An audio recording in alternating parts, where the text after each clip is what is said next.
Hello, hello, and welcome to the weekly energy update for the week of January 11th, 2026. I'm Renee Spears, a spirit guide channeler and spiritual mentor, and I'm coming to you from sunny and beautiful Bozeman, Montana. Every Sunday, I share the energy for the week ahead, and I also infuse the show with some positive vibes, so you get a little positive energy boost just for listening. And today, 111, is a powerful numerology day because it holds 3 ones in a row. And in numerology, we know 1 is the number of new beginnings. So today, that energy is tripled. And it's a lovely day to set intentions and align your energy with what you want to grow this year. We're moving away from the old ways of getting what we want by working harder and hustling more, and into being more intentional and deliberate. So today is for making an energetic choice, for deciding this is who I am now, and then letting life reorganize around that decision. We'll just set the intention and we'll let the universe figure out the hows. This week is a transition week. We've had a lot of insight and clarity and energetic shifts already this year, and it's only the 11th. And before the full Aquarius activation really kicks in next week, this week we're integrating. This week our nervous system is catching up with all the changes. And these pauses, these in-between times, are really important this year. With so much change, we need weeks like this to integrate. So this is the final week of Capricorn season, and next week we shift into Aquarius. So we want to use this Capricorn energy while it's still here. Capricorn helps us feel grounded and steady and supported, which is especially important right now. This is a great week to slow down and get back into your body. Spend some time outside if you can, even if it's just for a short walk, to get present and notice your feet on the ground, your breath, the cold air, the solidness of being here. Capricorn energy loves simple, earthy things.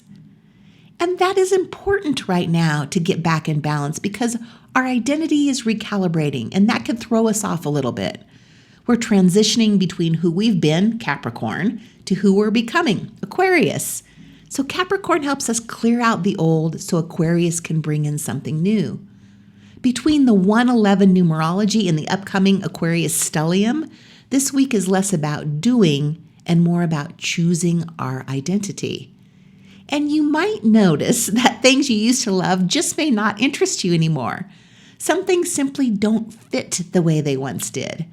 And as I talked about in my Reinvent Your Life class, this is a time to notice what no longer suits you and then let it go. That might be clothes, it might be friendships or relationships, or even part of your daily routine.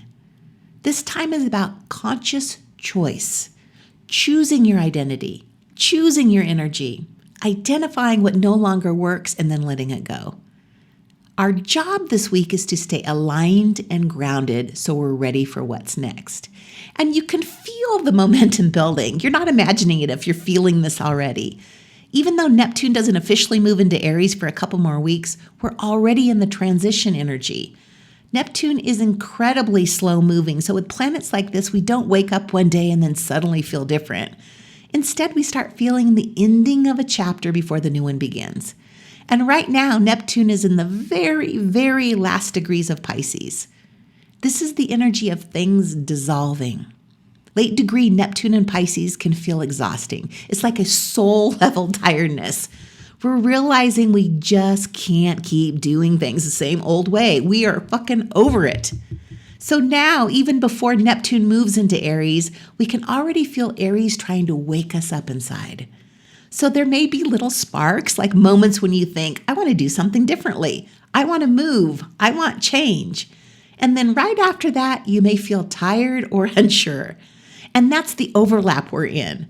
Pisces is still dissolving and Aries is just beginning to stir. So we're in that shift of energy and it's gradual. And we may feel a little foggy, but I want you to remember that clarity's coming. And we're starting to feel like we're waking up. We're starting to get our spark back. We want to live again.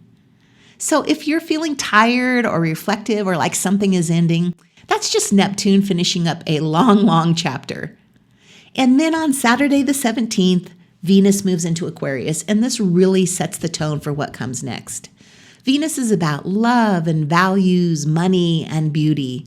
And Aquarius energy asks, is this aligned with who I am now? Not who I used to be, not who I thought I should be, but who I truly am. And then comes the full Aquarius activation. Venus moves into Aquarius on the 17th. The Sun enters Aquarius on the 19th. Mercury follows on the 20th. Mars enters Aquarius on the 23rd. So this is a powerful Aquarius stellium. So when there are multiple planets all in the same sign, it amplifies that energy. And particularly with Aquarius, it's in the area of our communities. The collective is coming together. So we can expect to see huge protests and uprisings. We finally get it that we're all in this together. Aquarius energy is very we-oriented. It's about the collective, the community, and being a part of something bigger. And this is preparing us for the Aquarius eclipse that's coming in February, which further shifts the collective towards equity and shared power. And we're already seeing the ripple effects of this Aquarius energy around the world with all of the uprisings. And this is just the beginning. Aquarius is also the sign of reinvention. The old way just no longer fits. We need to upgrade in our personal lives and in the collective. So Aquarius is about creating what's next. So to recap, this week is about choosing alignment over effort. It's about grounding ourselves, letting our nervous system catch up, and honoring what's naturally falling away as our identity recalibrates. So use this final week of Capricorn season to slow down, get back into your body, steady your foundation. You don't need to take action right now. That's coming. For now, your job is to decide who you are becoming and then trust that life will reorganize around that. So rest, integrate, and stay present. The momentum's building, the spark is returning, and we're being prepared for what's next. So if you're ready to live in a new way, if you're ready to flow with life instead of working and trying so hard, my new wisdom circle, The Art of Surrender, is for you. The circle starts Tuesday and meets every other Tuesday for 3 months. I've heard from several of you that when the timing and the logistics of the Wisdom Circle don't quite work for you, that you'll read the book on your own, and that is wonderful. So this circle, we are using the book, The Surrender Experiment by Michael Singer, as a guide. But this is so much more than a book club. We'll also be doing guided meditations and practicing trusting life and the universe to lead us on our path. You don't need to live in worry or anxiety. There is another way. And that's what this circle is about, creating our lives. So it costs $300, and there is a link to register in the show notes or go to my website, abundology.com.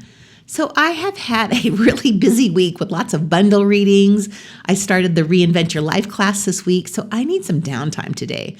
So I'm going to get outside for a long walk with Jasper and then just enjoy being in nature and appreciating where I live. So as always, thank you for listening and passing the podcast on to your friends. Have a good week, and I'll be back next week to talk about the new moon and Aquarius season.